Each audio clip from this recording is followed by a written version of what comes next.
is my logic with this whole Black women need to choose better thing, because Black women do not have many good choices to choose from, if you really think about it. So a lot of Black people, period, live in the hood. Like, do they not? And in the hood, majority, if I don't even want to say all, but majority of them act the same. The men, majority of them carry themselves the same way. It's the reason why Black men make up most of the violent crimes in America, yet we're such a small percentage of people. And those same men live in the hood. So I don't know what he's talking about with this 20% thing, but it's very hard, period, to come across men, depending on the age, especially with no kids. So she's just dating, a Black woman is just dating her environment. She's dating the men that she can get. Y'all constantly remind Black women that they are the least, that they are the least desired group of women. Y'all throw that in our faces left and right. We can't escape it. So when she's dating what she can get, y'all make fun of her for the choices that she has, as if she has many to choose from. I just think that's crazy. This is my logic. OG Vic, thank you for waiting patiently. The floor is yours. Oh my God. Listen to what she's saying. If y'all listen closer to what she's saying, she's imposing a stereotype on all Black people that do not fit, not even the majority of people. When she say hood, she is saying, well, those are the only choices we have to choose from, are the hood dudes, and that's bull. Majority of people in the hood ain't hood dudes. Majority of the dudes in the hood are not hood dudes. These are not your prototypical or stereotypical Pookie and Ray Rays in the hood, man. The hood ain't even the hood no more, man. Like, I don't think we understand where we done came from as far as poverty is concerned. Y'all under 30 don't really know what poverty is. So we keep imposing an impoverished lifestyle and culture that Black people have that we no longer have no more. If we gonna be serious about this, only like, I want to say 10% of the Black population is under the poverty line.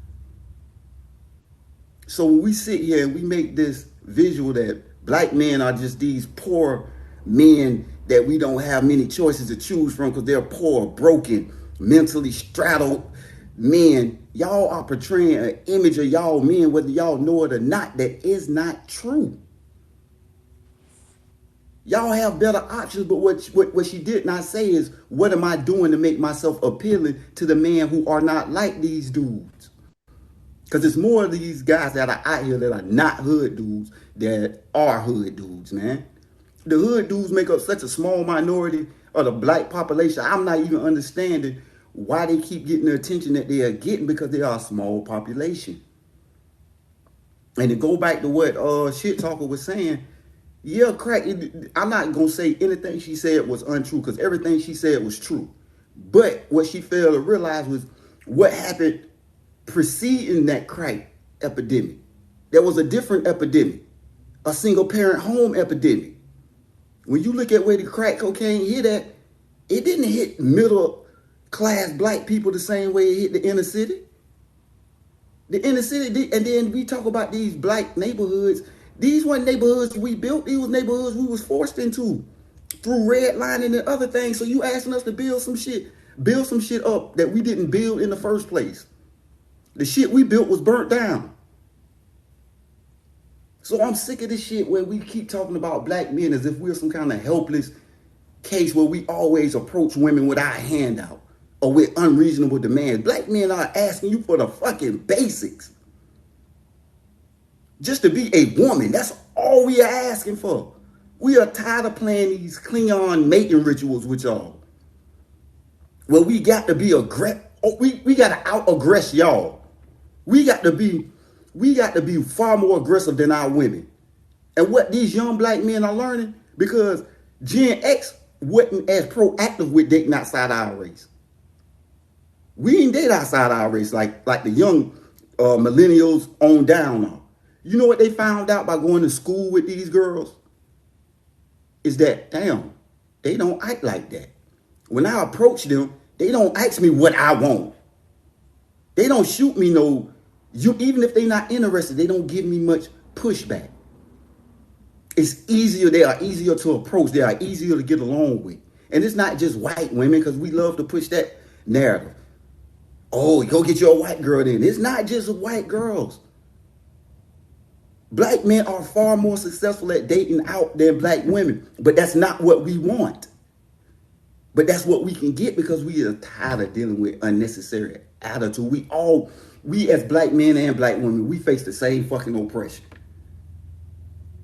We facing the same conditions. We facing the same fight and struggle. And for the life of me, I can't understand why our women just won't work with us. Where all this, y'all ain't built nothing energy coming from. We can't build shit if we can't build a family. Like Mike said, man, if we can't build no family, that's the fundamentals of community. And we watched Willie Lynch play out again for a whole nother generation. They separated the women and the children from the men and brainwashed the women not to raise rebellious men. After the 60s and seeing what we produced in the 60s and the 70s, the kind of fight that we produced in the 60s made them say we can't have this shit again. They split us up. Women went one way, men went one way, and here we are. 4 generations later, looking at each other stupid. Men are saying, okay, we got the problem figured out. This is what we need to do. Women, y'all need to take more of a traditional role. Men, we need to take more of the traditional role. And women are pushing back on this shit. But yet y'all asking us for leadership and to come up with solutions. We come up with a solution. Y'all shoot the shit down like we asking for too fucking much. And it's getting, and for black men to be like, okay, y'all asking us for solutions. We're giving you solutions. Y'all don't want the solutions. Now what? Black men are telling y'all, all right then. And then they hear black women say, well, if y'all want to go then, go then. Black men ain't finna fight you on this shit. Okay, where we going? Then y'all gonna look up and blame us again for some other shit. Well, black men wasn't here. Y'all was chasing other women. It's like we can't win with y'all. And it's getting frustrating. We trying to have a conversation with y'all. We trying to have it peaceful. It goes sideways. It don't matter how we try to talk to y'all, whether it's nice, aggressive, Kevin Samuels aggressive. It don't matter how nice it can be. No matter how much we can sugarcoat it. Y'all still give us pushback like we just, and y'all talk down to us. Like the lady Chrissy said, she was talking down to black men just then, man. Like, who are y'all to ask us for anything? Until y'all build something, then don't ask us for shit. But then when black men come back and we show y'all statistics and the data, then we bashing. Y'all constantly talk down to black men, and when black men finally stand up for themselves and say, no, that's not us. This is where the problem is we scum of the earth again. So it's like black men at this point in time just feel like we can't win with y'all. And that may be a bad perception. It may be a wrong perception. But as black women, can y'all please have this conversation with us so we can kill a misunderstanding? Because we have a lot of important information we want to share with y'all on how we can correct the black community. But if y'all are saying that y'all don't want to take no accountability or no responsibility, then we can't fix this shit then. We can't fix our relationships. We can't teach the future generation how to get along with each other if we can't come to an agreement on where the issues are to fix the shit. If we sitting down looking at a car and I'm telling you the brakes bad, but you keep telling me, no, I think it's the transmission. And I keep telling you it's the brakes bad. Don't blame me when you run into the back of somebody. And that's where black men are at right now. We understand what our issues were, but stop telling us to go to therapy when y'all not going. Y'all done created a narrative around black men needing therapy when only 10% of black women go to therapy. So let's stop this bullshit like black men are so broken and y'all have learned to fix y'allself. Y'all haven't. And black men keep repeatedly telling y'all haven't. So we need y'all to understand that, okay, well, maybe both of us fucked up. And can we come to an agreement how to be unfucked up? But we can't do that because every time a black man has a suggestion for anything on how to fix anything, y'all shoot us down. It's either bashing or y'all ain't built nothing.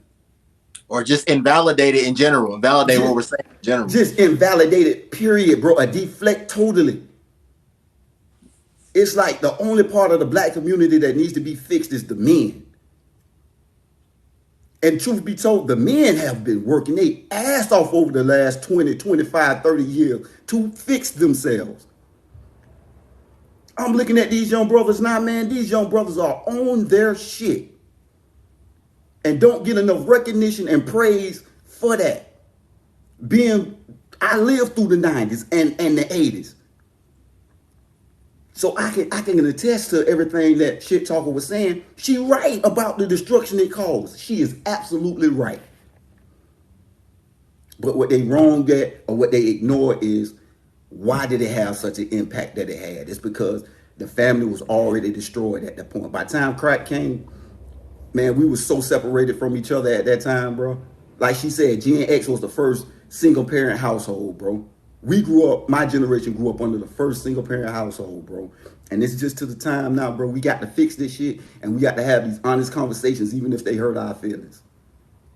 At this point, bro, it got to be fuck our feelings. We got to have these conversations if we are going to progress as a people, or we just got to say the black community no longer exists and everybody's going in separate ways. And stop talking this black talk shit, period. Cause that's the only two places we at right now. Cause I'm telling y'all playing with these young black men. Fuck our old ass. Cause in my opinion, I feel like a lot of older women are giving young women horrible advice. I agree. The older men are just warning young fellas. We're not telling y'all which way to actually go. We're just telling y'all the pitfalls of what can happen if you make the wrong choice. Black women, older black women, are totally misleading young black women. And all of them are of the same profile. Divorced and single.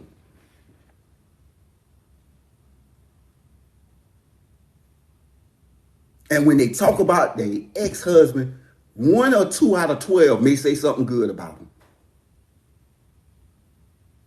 So we at the point now, man, where black men are tired of our character getting defamed. We're tired of looking like these helpless degenerates of society that does nothing but leech and all of that. We're not taking that kind of villainization of our character no more, man. And we starting to speak up and we starting to speak out and we starting to share our experiences, and all of them sound the same. So as a unison, as a unified voice, it's starting to sound like bashing. I get it. But here's the thing though.